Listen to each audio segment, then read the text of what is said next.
Allah has said that whoever of us will step back from deen so that fault in him was steep back.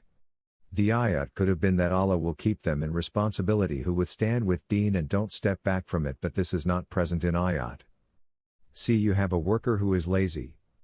You ask someone to get you a worker for a certain task, let's say to dig a well.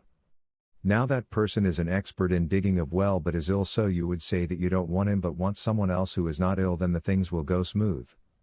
The words of Quran should also be like, O you who believe, he who steps back from deen, then Allah will create people who don't step back, but Quran didn't say this, but Quran said, O you who believe, he who steps back from deen, then Allah will create people who love him.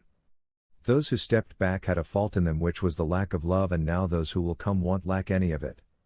In the world of arguments, a person is convinced theoretically but can act accordingly until he starts loving his Creator.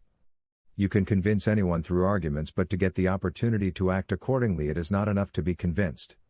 Someone told you that a certain person is your boss, now you have to act according to his commands, but you hate him, so you will act according to him, but when you get an opportunity to want to act accordingly, so Allah said that he will create a nation whom he loves and who love him.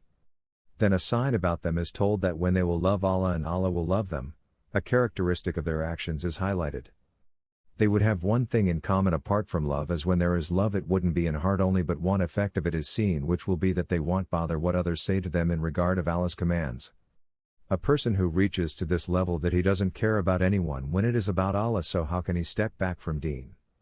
They won't bother to what anyone says.